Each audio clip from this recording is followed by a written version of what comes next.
Je me présente, je m'appelle Amlal El Marousse, je suis un développeur C++. J'adore le C++ et l'ingénierie système, et j'aime bien le logiciel libre.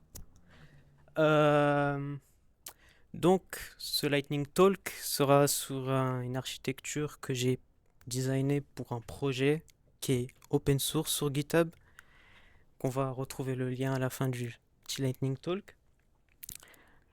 Euh, Hop. Alors, est-ce que vous voyez est-ce que tout a l'air clair? Alors ici, on a le noyau, on a le DDK. DDK, c'est un Device Driver Kit. C'est un modèle de, c'est un SDK, un modèle de driver écrit en C++. Pardon, écrit en C++ qui va nous permettre de développer des drivers selon un modèle bien précis de d'écriture. Ouais. Donc, le design. Voilà, donc en français, je sais pas comment on dit directional en français. Donc, c'est basé sur du C++ 17 et, plus, quoi. Donc, ça reste, c'est entre le niveau du noyau, le niveau privilege code, ring 0, et le user space, ring 3. Donc, user space, on a les bibliothèques logicielles, les programmes, le noyau, qui est au ring 0. Alors, pour ceux qui ne savent pas, ring 0, c'est un terme utilisé dans le manuel d'instruction du x86 pour désigner le code privilégié dans un microprocesseur Intel ou AMD maintenant. Donc, c'est ABI agnostique. ABI, c'est une interface, c'est une interface d'application binaire. Le C++ en a un, ce n'est pas standardisé, mais il y en a un. Par exemple, Litanium, celle de Microsoft, qui bouge tout le temps selon les versions. Ouais.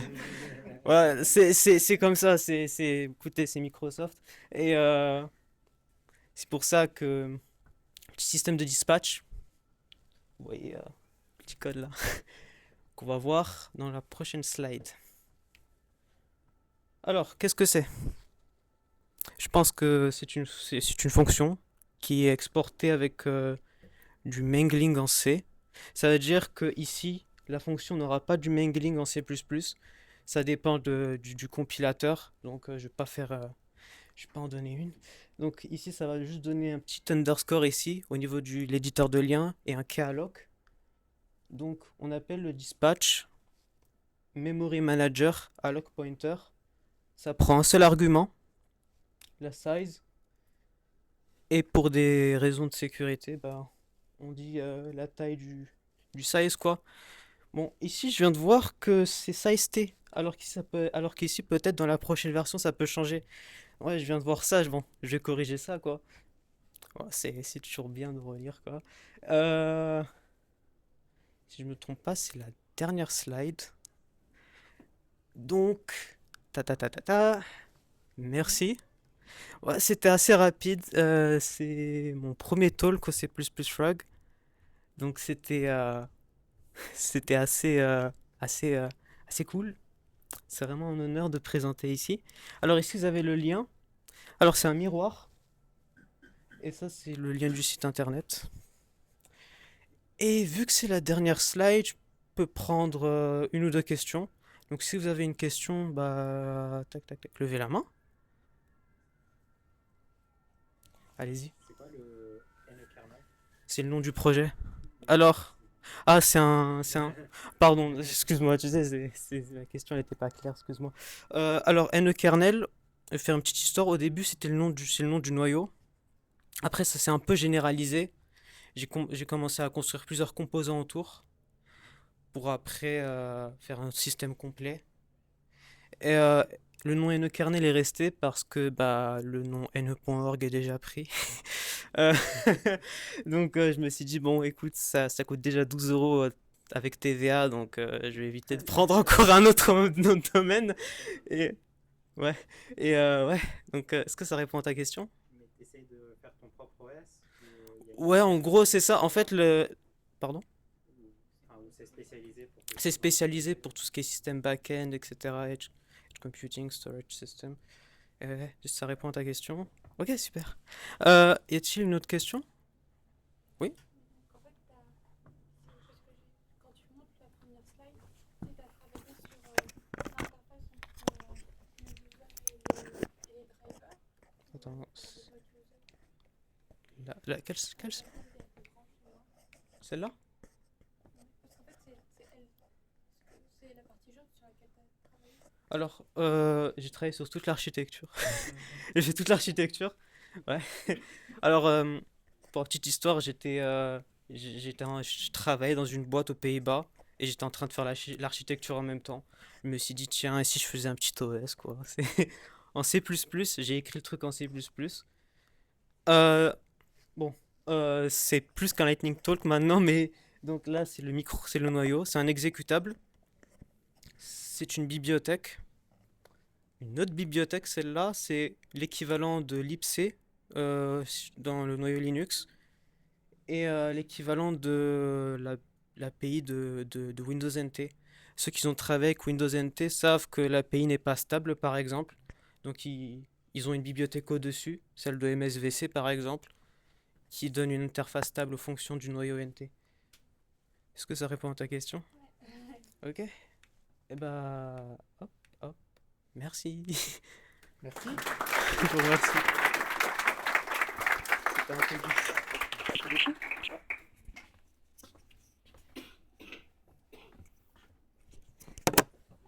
Non? À qui le tour?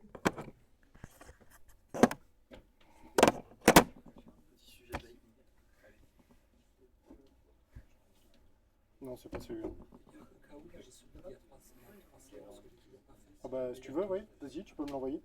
Je te l'avais envoyé à notre séance. Je vais retrouver. Tu veux présenter un truc?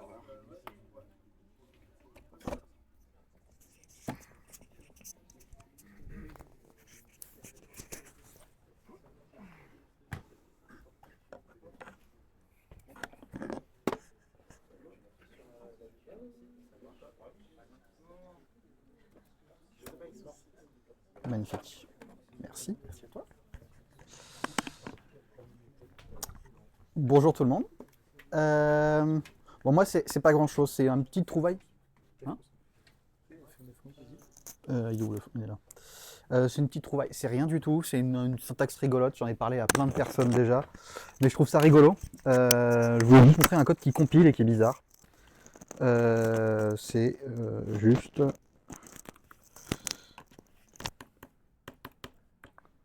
Voilà. Sachez que cette syntaxe est valide. Alors là, on est en C++ 26. Du coup, il y a un warning parce qu'en 26, ils ont mis un warning. Mais si je mets ici, juste ça, normalement, on ne devrait plus avoir le warning. Parce que je crois qu'il ne compile pas de base en 26. Et si, il compile de base en 26. Ouais, c'est ce que... je sais plus où est le... Non, il est pas en QWERTY du tout. Ah d'accord. Tac. Là. 23 du coup. Voilà. Sachez que ce code compile. Là, il y a un warning parce qu'il a décidé qu'il mettrait un warning. Normalement sans warning. Est-ce que quelqu'un qui n'a pas déjà la réponse a une idée de pourquoi ça compile?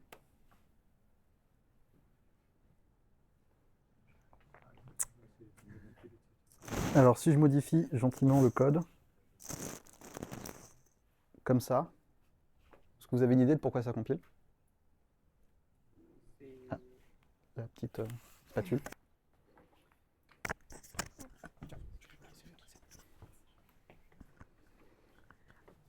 C'est les var arg, ça vient du langage C. C'est ça. Par exemple, la fonction printf, à la place du auto 3 points, tu aurais un const char avec Exactement. format. Et les 3 points, ça serait pour avoir les arguments depuis Oh là la là. call stack. Je sais écrire, hein, je vous promets. Oui, effectivement. Donc voilà, c'est juste parce que on peut fusionner les templates variadiques avec les VARGs de C. Pour ceux qui se posent la question, parce qu'ils sont un peu tordus comme moi, la priorité est donnée aux templates variadiques. Donc en fait, votre FreeArag, il sera toujours vide dans ce cas-là. Voilà, c'est tout. Je trouvais cette syntaxe rigolote. C'est marrant de savoir que ça existe.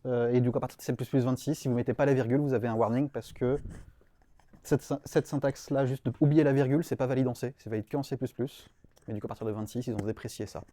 Voilà. C'est l'Oxford de Variadic Comma. Et voilà. Merci tout le monde.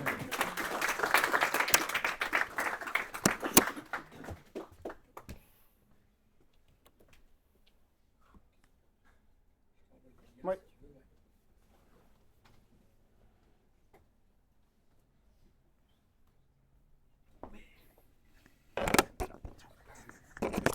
J'avais préparé ça pour il y a 3 ou 4 meet-up et puis on n'avait pas eu le temps. Donc je me souviens plus du tout de ce qu'il y a dans les slides. Je me souviens juste qu'il y avait des slides. Donc on va voir si j'arrive à les lire.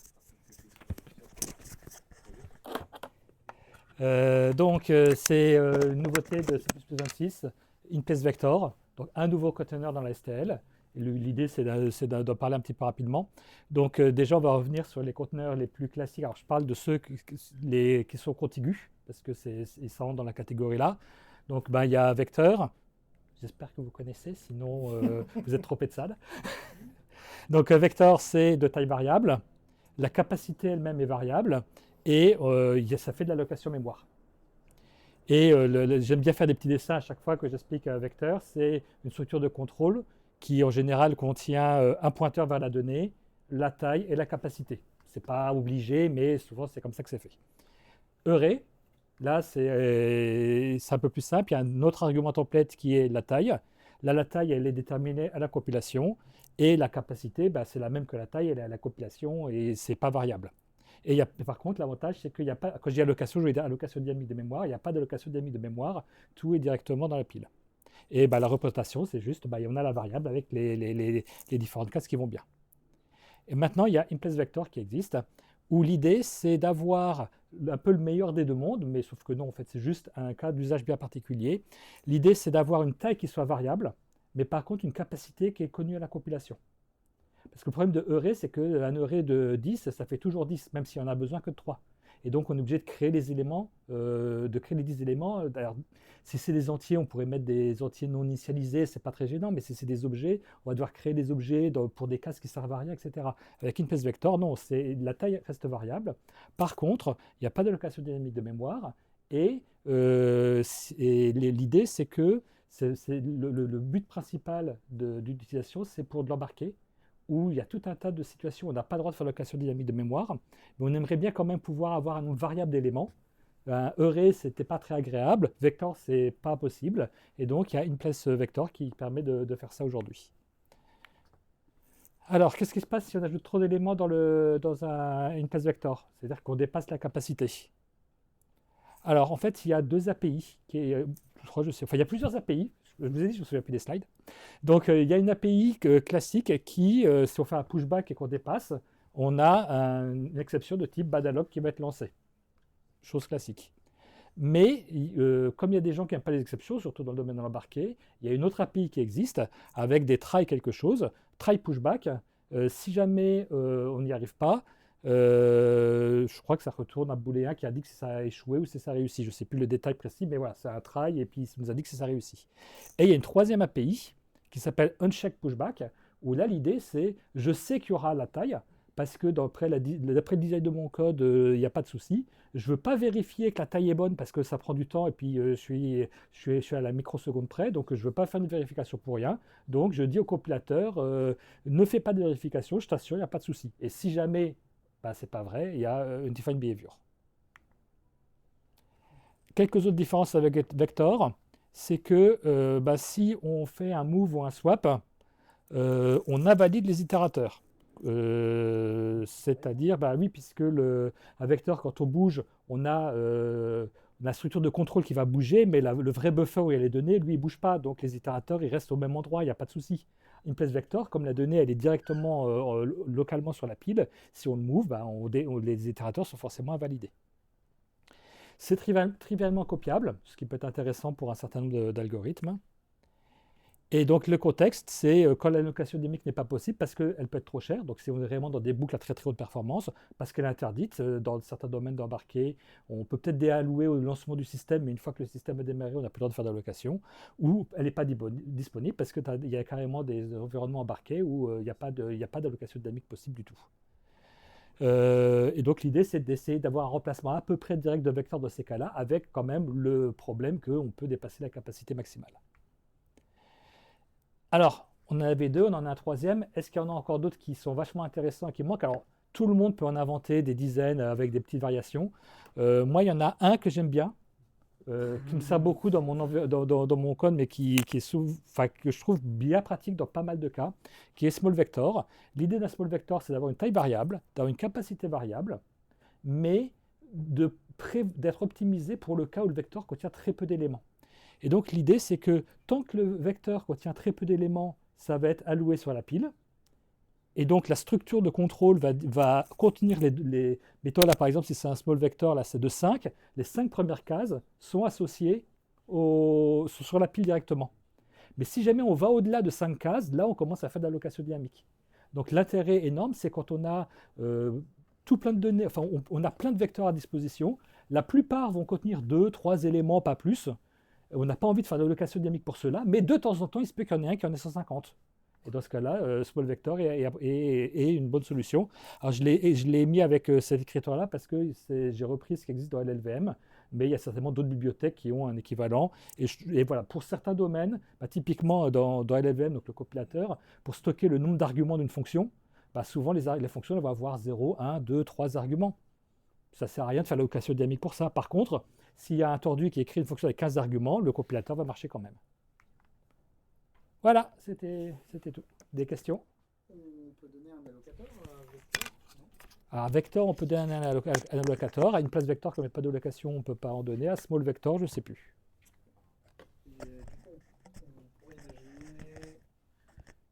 Le fait de pouvoir donner un allocateur à vector, on pourrait lui proposer d'allouer sur une zone qu'on a réservée sur la stack. Alors, on pourrait avoir effectivement un allocateur qui alloue sur la stack, mais on n'a pas du coup les mêmes, on n'a pas les try and place, try pushback, etc. On n'a pas exactement la même sémantique. Et puis les allocateurs, c'est un petit peu, voilà. Ah ouais, c'est mieux. Ouais. T'as la cuillère magique. Ok. Est-ce qu'il reste trivialement copiable si le T sous-jacent ne l'est pas? Non. Quand je disais trivialement copiable, c'est de lui-même, il n'ajoute ok. pas une. Mais a priori, non. Enfin, je dis non parce que je vois vraiment pas comment il pourrait l'être. Donc, non.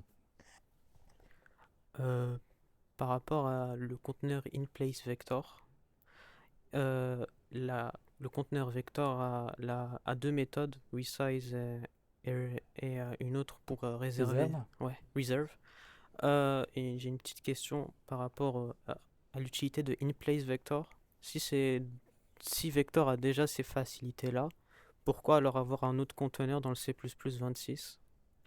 L'idée, c'est que justement, le vecteur, pour pouvoir avoir le reserve, il a besoin de l'allocation dynamique. Et à chaque fois qu'on accède à un élément d'un vecteur, on passe par une indirection de pointeur. Là où in-place vector, lui, il n'a pas d'allocation dynamique, il n'a pas de réserve, il est plus limité, mais en étant plus limité, il offre des potentialités de performance et surtout d'utilisabilité dans un contexte différent de ce que permet vector. Par exemple, des systèmes embarqués ou... C'est oui. clairement la cible, c'est l'embarqué, oui. Oui. Et par rapport à small vector, j'ai pas trop compris les cas concrets en dehors de LLVM et peut-être WebKit. C'est tous les cas où on a par exemple, on a plein de vecteurs, on a une map de vecteurs par exemple, mais on sait que la plupart des vecteurs vont contenir très peu d'éléments. Ok. Et du coup, plutôt que de faire une allocation dynamique pour chaque vecteur qu'on met dedans, on peut utiliser un small vector, et si on a une bonne estimation du nombre moyen d'éléments qu'on va avoir, après si on met trop d'éléments dans un small vector, vu qu'il va toujours réserver pour ce nombre-là, ça peut être une contre-optimisation. Si on crée un small vector de 200 éléments, même un small vector que contiendrait 1 aurait une capacité de 200.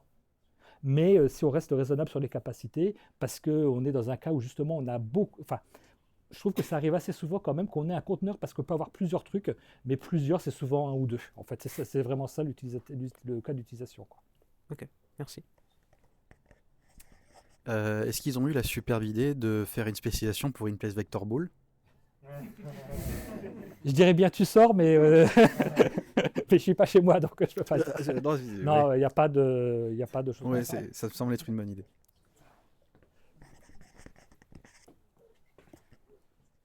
Et du coup, dans tout ce qui est safety critical, Misra, etc., on pourrait commencer à utiliser une place vector en C++26 sans avoir Alors, de... Misra et C++17 pour l'instant. Misra C++. D'accord.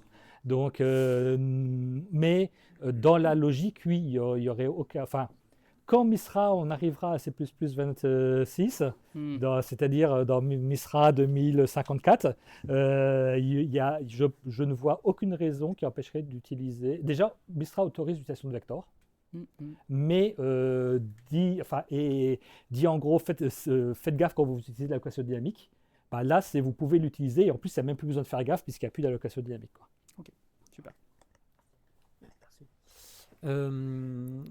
Est-ce que c'est prévu d'uniformiser les API, notamment je pense à Unchecked Pushback pour STD Vector? Je n'en ai pas entendu parler. Parce qu'il y a quelques cas où tu connais plus ou moins la taille, tu fais un réserve et tous les pushbacks, tu as une boucle for qui fait toute ta taille et t'as pas besoin de vérifier. Tu peux faire l'équivalent d'un unsafe pushback. Ouais, je sais qu'il y avait des suis discussions il y a d'accord, quelques années sur les mail lists, mais enfin, après, il y a des cas où tu as des API pour ajouter plusieurs éléments d'un coup qui, d'elles-mêmes, ont le fait qu'elles ne checkent pas à chaque insertion. Mais j'ai pas entendu parler de rétrofiter Vector avec ce truc-là. Ok. Et puis même pour parfois certains codes template, avoir la même API si possible. Oui, mais pour ça, il faut que des gens se mettent d'accord. Merci Loïc. Il y a une question à distance. Du coup, son comportement sur le move n'est pas le même que STD Array. Sur le move, je vois pas pourquoi ça serait différent de STD Array a priori, mais je me trompe peut-être. Mais parce que comme je dis, j'avais préparé ça il y a quelques mois. T'as la réponse? Il y a une différence avec STD Array, c'est que quand on va move STD Array, il va contenir des éléments qui ont été move, donc ils ont un état entre guillemets vide. Là où InPlace Vector, ils ont fait le choix du coup de réduire sa size à 0 une fois qu'il est move. Donc voilà, ça a été une vraie discussion au sein du comité, ça je sais. Donc du coup, il est plus safe à utiliser dans le sens où l'état move from garantit que la size est 0 et qu'on risque moins de faire de bêtises. Voilà.